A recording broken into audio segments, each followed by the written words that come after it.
Mrs. Diallo, a 70-year-old black woman with a gentle smile and eyes marked by the wisdom of the years, decides to visit for the first time a luxury hotel that her son had recommended.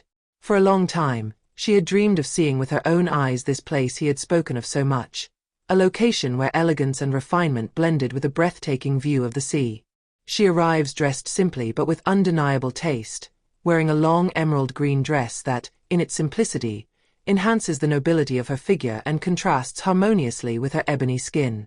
As she crosses the glass doors of the hotel, Mrs. Diallo is immediately struck by the refined atmosphere that envelopes her. The air is scented with subtle floral notes, and the faint murmur of elegant conversations fills the hall, only interrupted by the soft clinking of heels on the polished marble floor. She observes the majestic chandeliers hanging from the ceiling, each adorned with sparkling crystals that diffuse a soft golden light, like the first rays of a morning sun. The walls, decorated with fine wood paneling, the art paintings carefully hung, and the plush, deep red rugs, create an atmosphere of luxury and calm she had never known before. The elderly woman moves slowly, taking time to savor every detail, a faint smile lighting up her face. She stops to admire a large painting depicting a marine scene, with waves that seem to almost move under the soft lighting. Her gaze lingers on the fine woodwork of the frame, admiring the care given to every decorative element. She hesitates for a moment before making her way to the reception desk, her eyes still fascinated by the vastness of the hall. Her walk is measured, her back straight, exuding a natural dignity. She notices the fleeting glances of some clients who linger on her with barely hidden curiosity, as if wondering what a woman like her could be doing in such a place. These glances do not disturb her. After all, she is here to marvel, and nothing can take away this simple and sincere joy. She hesitates slightly before approaching the reception to ask for information. The coolness of the air conditioning contrasts with the warmth emanating from her heart, beating fast with anticipation. But as soon as she opens her mouth, a tall man in a flawless suit approaches her with a disdainful air. The hotel manager, Mr. Legrand, looks her up and down, his piercing gaze examining every detail of her appearance. He frowns as though her mere presence is an inconvenience to him.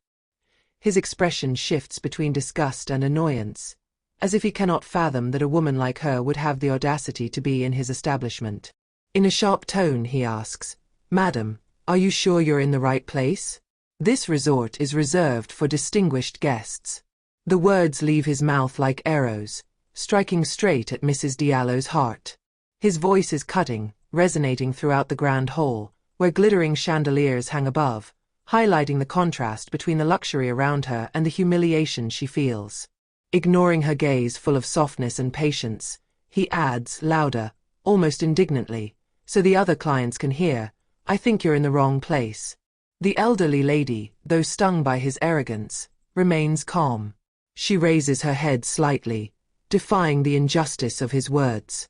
For her, this moment is both humiliating and revealing of the reality she has often faced throughout her life. The contrast between her upbringing, full of respect and dignity, and this man's attitude is striking. She recalls the life lessons her mother had taught her, those that taught her how to face prejudice with dignity and grace. Memories flood her mind, long discussions about self-worth, resilience in the face of adversity, and the moments when her mother, with a look full of wisdom, had told her that true power lies in how one stands tall when being belittled. The pain of the humiliation mixes with a stubborn pride, and Mrs. Diallo knows she cannot be brought down. The other clients' gazes then turn toward Mrs. Diallo, some showing palpable discomfort, others cold indifference.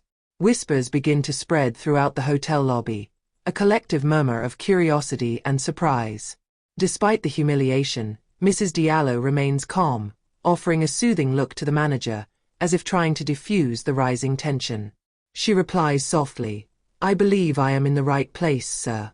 Her words, though full of serenity, are charged with determination.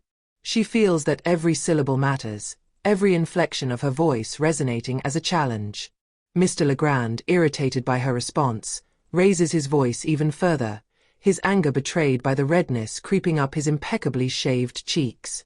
He signals to a security guard, his gaze burning, and almost orders, like an unsatisfied ruler, "Take this lady out. We don't tolerate intrusions here. The security guard, a towering figure, steps forward with a confident stride, but he seems to hesitate as he approaches Mrs. Diallo. The calm and resolute look in the elderly woman's eyes seems to unsettle him. The other clients, witnesses to the scene, exchange glances among themselves. Some furrow their brows, clearly uncomfortable with how the events are unfolding. Others, though reluctant, seem encouraged by Mrs. Diallo's determination. "Wait," a voice interjects from a corner of the lobby. It's Idris Diallo, Mrs. Diallo's son, who had been standing nearby, dressed elegantly and distinguished. His well-tailored suit and confident bearing reveal a man accustomed to moving in circles of influence. Idris is the owner of this hotel, a renowned entrepreneur, respected by his employees and admired by his peers. Seeing the scene unfolding, he calmly approaches and places a firm hand on Mr. Legrand's shoulder, whose arrogant demeanor begins to falter. "Allow me to introduce Mrs. Diallo," Idris says, looking the manager straight in the eye, his voice resonating with authority. "My mother and your honored guest today." Mr. Legrand's face instantly changes color, shifting from disdain to visible panic. He stammers out apologies, his words tumbling in a desperate attempt to salvage the situation. "I didn't know. I didn't mean to." His words clash with the reality of his actions, unable to meet the gaze of either Idris or Mrs. Diallo, who remains dignified without a word of reproach. Idris, unflappable, speaks to him one final time, his voice clear and precise. "Your behavior towards my mother and our guests is unacceptable. Take the day to reflect on your future with this establishment." Every word he speaks is a promise of action, a warning that goes beyond mere reprimand. He removes his hand from Mr. Legrand's shoulder, leaving the hotel manager on the verge of collapse, while the murmurs in the lobby turn into a collective whisper of surprise and relief. Idris then gently takes his mother's arm, and together, they head towards the hotel's terrace, where a dinner in her honor awaits, with a breathtaking view of the sea. Their steps lead them to a space bathed in golden light, where tables are adorned with fresh flowers and delicate tableware, creating a warm and welcoming atmosphere. As they move forward, the other guests lower their eyes, ashamed of having witnessed the humiliation without intervening. A sense of guilt hangs in the air, weighing on them like a dark cloud, but it is quickly replaced by silent admiration for Mrs. Diallo and her son.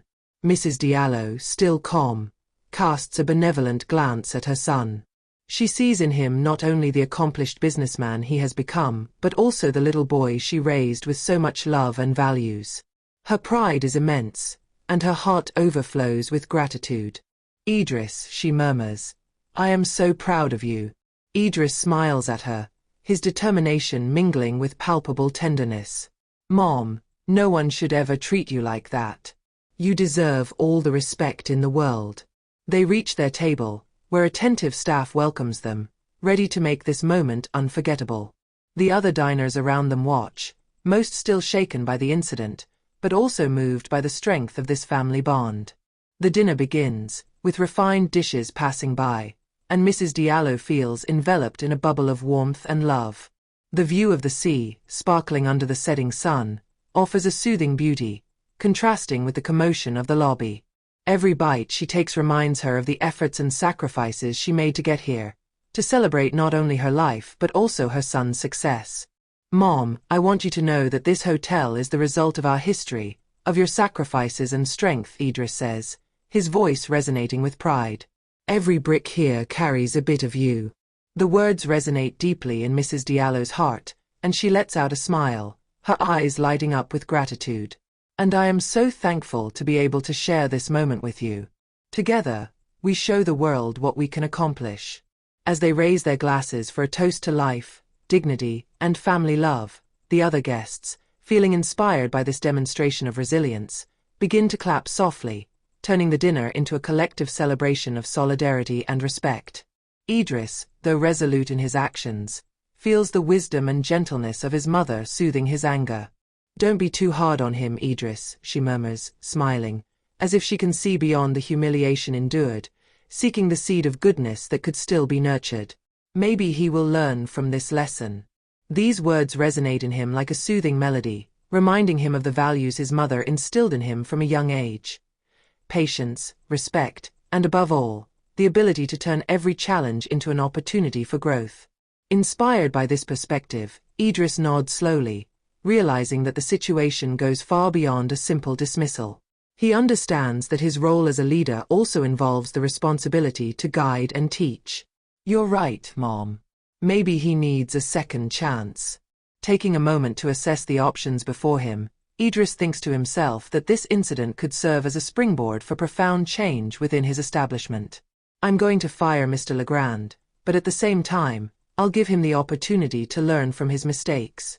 It's not just for him, but for all the staff. They need to understand that every action, every word matters, especially in an environment like ours." His mother, with the quiet kindness that defines her, gently places her hand on her son's and smiles at him. "It's important not to act out of vengeance, Idris. A true leader knows how to create learning moments, even from the gravest mistakes. If you make this an opportunity for growth for him and for the entire staff, you will inspire lasting change." Inspired by his mother's wisdom, Idris stands up, determined to turn this incident into a growth opportunity for the whole team. His mind is buzzing with new ideas on how to instill deep values of respect and inclusion into every aspect of the hotel. "I'm going to hold a big meeting with the staff," he announces, his voice filled with determination. "We're going to redefine the core values we want to see embodied here. Everyone needs to understand that this hotel is a place where every guest deserves a dignified and respectful welcome, without judgment, regardless of their appearance or social status." He casts a grateful glance at his mother, feeling the depth of her teachings, which from his childhood had shown him the importance of kindness and patience. "Mom, thanks to you, I understand that it's not just about discipline or punishment. It's primarily about education and awareness. I'm going to make sure Mr. Legrand understands not only the gravity of his behavior but also the importance of redemption. I want to give him a chance to change." His mother, her gaze filled with pride, smiles softly at him. "That's the right approach, Idris. By showing him that change is possible and offering him a chance to redeem himself, you're not only creating an environment of respect but also an opportunity for him to grow. After all, we all evolve by learning from our mistakes. Perhaps even this trial will transform him for the better."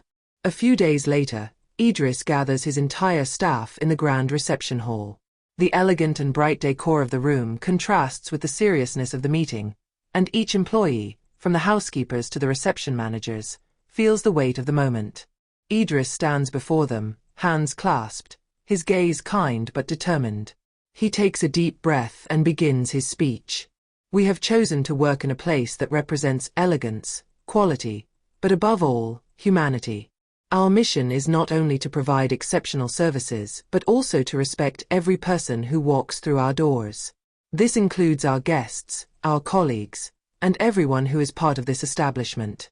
He pauses, observing the attentive faces in front of him, and continues gravely. "It's easy to fall into prejudice, to forget that behind every guest is a story, a life. We must remember that our duty goes far beyond appearances. That's why, starting today, we will implement a training program to strengthen our sense of empathy and respect, not just in words, but in actions." He points to a whiteboard where the words dignity, inclusion, and empathy are written. These are the values that define our establishment. If we embody them, we can offer much more than luxury service. We'll offer a true human experience. At the end of the meeting, Idris informs the staff that Mr. Legrand will no longer work among them, but he has been invited to attend an awareness program before he leaves. He wants this example to serve as a reminder to everyone. Every behavior has consequences, but each person also has the potential to change. As the employees leave the room, a murmur of reflection spreads among them. Idris, standing near the door, exchanges a few words with each one, taking the time to reinforce this learning moment. His mother, who had discreetly observed the entire scene, joins him and slips her hand into his. Her proud and peaceful gaze speaks volumes. She knows her son has done more than impose a rule. He has inspired authentic and lasting change.